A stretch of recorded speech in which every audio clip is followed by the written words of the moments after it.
ആഴക്കടൽ മണൽ ഖനനത്തിനെതിരെ പ്രതിഷേധം ശക്തമാക്കാനൊരുങ്ങുകയാണ് മത്സ്യത്തൊഴിലാളികളും പ്രതിപക്ഷ സംഘടനകളും.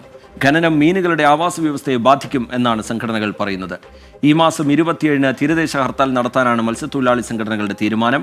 ഖനനത്തിൽ നിന്ന് കേന്ദ്ര സർക്കാർ പിന്മാറണം എന്നാണ് ആവശ്യം. പ്രതിപക്ഷം വലിയ രീതിയിലുള്ള പ്രതിഷേധത്തിലേക്ക് കടക്കുന്നുണ്ട്. കോൺഗ്രസ് നിലപാട് വ്യക്തമാക്കി കഴിഞ്ഞു. പാർലമെന്റിലടക്കം ഈ വിഷയം ഉയർത്താനുള്ള നീക്കവും കോൺഗ്രസിന്റെ ഭാഗത്തു നിന്നുണ്ടാവുന്നുണ്ട്. റിപ്പോർട്ട് കാണാം.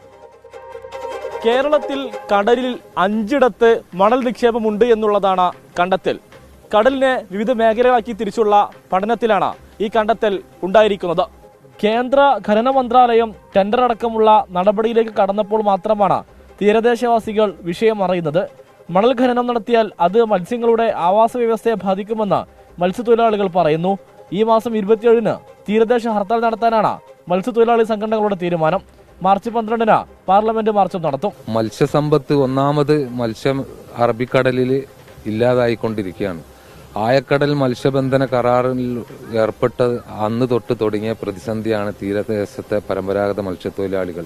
കേരളത്തിൽ 3 പ്രദേശങ്ങളാണ് ഇതിൽ കണ്ടെത്തിയിട്ടുള്ളത്. പരമ്പരാഗത മത്സ്യത്തൊഴിലാളികൾ വളരെ പ്രയാസപ്പെട്ടുകൊണ്ടാണ് ദൈനംദിന ജീവിതം മുന്നോട്ട് നയിക്കുന്നത്. ആ അവസ്ഥയിലേക്ക് പോകുമ്പോഴാണ് ഇങ്ങനെ ഒരു അടിച്ചമർത്തലിന്റെ ഒരു നിയമവുമായിട്ട് കേന്ദ്ര സർക്കാർ വന്നിട്ടുള്ളത്.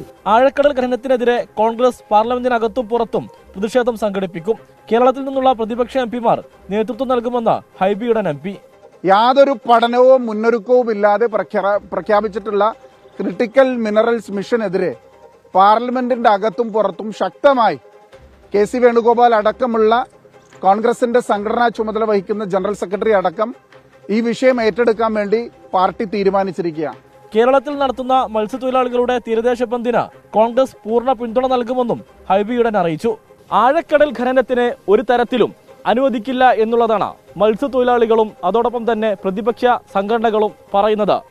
ദേശീയ തലത്തിലും സംസ്ഥാന തലത്തിലും ശക്തമായ സമരത്തിലേക്ക് നീങ്ങാനാണ് സംഘടനകളുടെ തീരുമാനം. ക്യാമറമാൻ അബിദ് കലായിക്കൊപ്പം സമീർ ബിൻ കരീം, 24 മലപ്പുറം. പൊതുജനം കഴുതയല്ല സാർ. ആഴക്കടൽ ഖനനത്തിൽ വലിയ ആശങ്ക തീരദേശവാസികൾക്കുണ്ട്. പ്രത്യേകിച്ച് ഈ പരമ്പരാഗത മത്സ്യത്തൊഴിലാളികളൊക്കെ വലിയ പ്രതിസന്ധിയിലൂടെ കടന്നു പോകുന്ന സമയത്ത് ഇങ്ങനെ ഒരു തീരുമാനം വരുന്നു എന്നുള്ളത് ഉറപ്പായും വലിയ രീതിയിലുള്ള പ്രതിഷേധത്തിന് വരും ദിവസങ്ങളിൽ വഴിവെക്കും എന്നുള്ള കാര്യം ഉറപ്പാണ്. കോൺഗ്രസിന്റെ അടക്കം പിന്തുണ, രാഷ്ട്രീയ പാർട്ടികളുടെ അടക്കം പിന്തുണ പ്രതിഷേധത്തിന് കിട്ടുകയും ചെയ്യുന്നു. എന്താണ് ഈ തീരദേശവാസികളുടെ പ്രതികരണം എന്നുള്ള കാര്യം കൂടി നമുക്ക് നോക്കാം. ആര് മണലെടുത്താലും തന്നെ നമ്മളെ തീരത്ത് ദോഷം തന്നെയാണ്. അവിടെ ഒരു മണൽ കുഴിക്കുകയാണെങ്കിൽ എന്ത് സംഭവിക്കും? ഈ തീരത്തുള്ള മണ്ണെല്ലാം എന്ത് ചെയ്യും? പോയി ആ കുഴി ഫില്ലാവും. ഫില്ലാകുമ്പോൾ തീരം നഷ്ടപ്പെടും. മണലെടുത്ത് അവർ ഏത് ദേശത്ത് കൊണ്ടുപോയിരുന്നാലും ശരി തന്നെ, ഇവിടെ ഉള്ളവരെടുത്താലും കേരളത്തിലുള്ളവരെടുത്താലും പുറത്തുള്ളവരെടുത്താലും ശരി തന്നെ, ഏത് തീരത്തെടുത്താലും തീരം നഷ്ടപ്പെടുന്ന ഒരവസ്ഥ അത് സ്വാഭാവികമായിട്ടും ഉണ്ടാവും. അത് കടലിൽ എടുക്കുന്നത് തെറ്റാ, കടലിന്റെ കോപം ഉണ്ടാവും. തെറ്റാണത്, നഷ്ടപ്പെടും. ഉള്ള മണ്ണില്ലാതെ നമുക്ക് അവിടെ മണ്ണെടുത്താൽ നമ്മുടെ തീരം നഷ്ടപ്പെടുകയാണ്. തിരിച്ച് ഈ വള്ളങ്ങളെല്ലാം എവിടെ കയറ്റി വയ്ക്കും? ഭയങ്കര ബുദ്ധിമുട്ടായിരിക്കും. അവിടെ നിന്ന് എടുക്കും തോറും കടൽ ഇങ്ങോട്ട് തന്നെ വരും.